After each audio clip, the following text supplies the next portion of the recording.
minute, but first let's take a look at Hermic Garic's story from News Channel 2's Kirk Tupai. Well, thousands of people come out to run the Boilermaker every year, but imagine what it's like to push through it.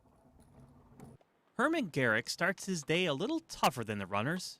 He has to load up his wheelchair and deal with his regular chair, transfer to his racing wheelchair, strap himself in, and put on his gloves.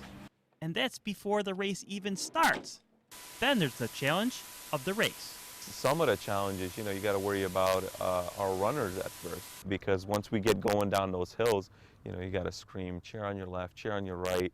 You definitely end up with some blisters on your hand if they're not calloused enough.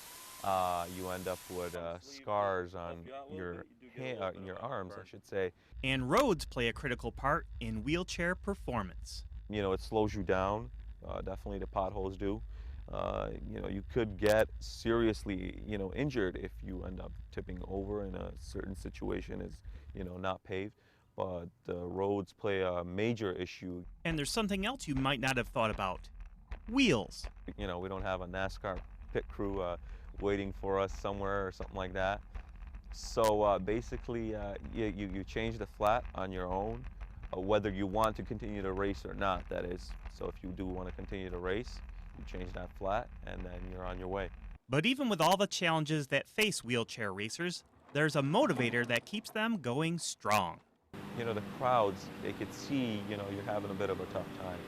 So they just kind of, with that extra energy, motivate you by saying, keep on going, you're almost there, you're almost at the top. They're yelling, they're screaming, you got it, don't stop now. So it's, it's just that extra motivation that you kind of get from the crowds, So when you see Hermic Garic come through the Boilermaker this year, use your arms and give him some support. In Utica, I'm Kirk Tupai reporting for News Channel 2.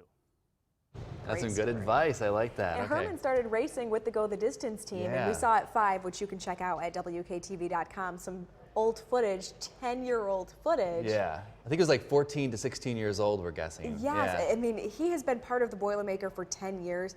I'm really pulling for him this year. Yeah. He is, like Kirk mentioned, he's one of the elites this year. Exactly. It's so cool.